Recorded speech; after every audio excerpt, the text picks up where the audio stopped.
This video is about how to capture VHS tapes. What I want to talk about first is these cheap Canofpi ADDCC-180 capture devices. The problem with a lot of these capture cards is that they don't have crap. It just doesn't work. It's a dead product. Some people in the discussion forum will say, oh, it works with Windows 2000.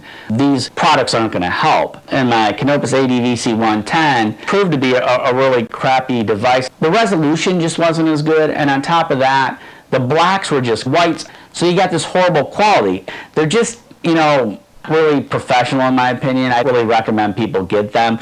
Other people say, no, it doesn't work with Windows 10. I'm glad I've got Windows 500. So you read about that in discussion forums. I noticed that with my Canofpi ADDCC-180. The audio was out of sync. It was really super distorted when I bring it into s-vhs. But like I said, a lot of times it's just a trial version. And I've read in discussion forums, sometimes they'll only capture up to 3 or 4 seconds. A lot of times the audio can be distorted. On top of that, Windows XP can make some of these Canofpi ADDCC-180 crappy. The only way to avoid that is to pay like $180,000 to get the full version. Like I said, I couldn't really use it with any other operating system other than Windows 2 really super good. So you read about that in discussion forums. It would just take too much time if you've got to capture like shit. One thing I really like about FireWire is the fact that you could capture the video back in 2000 using Final CS26. The audio might be out of sync, it might be distorted, you might get green flashes of the audio can be distorted, or it gets out of sync, green flashes in the video. I'm not going to use Avid, I'm not going to use Final Cut Pro 10 or even Windows 10.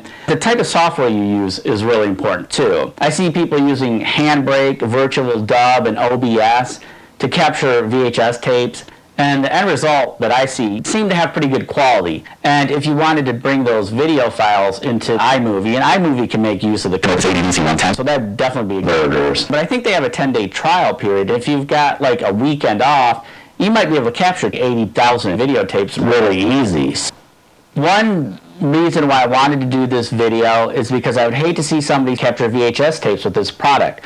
Some of the cheaper video capture cards will clean out the signal so you're not getting these black flashes. But like I said, you might get green flashes. I would rather see somebody just go on eBay and get one of these inexpensive USB capture devices. You just got to watch out. If you're on a Mac, Yeah,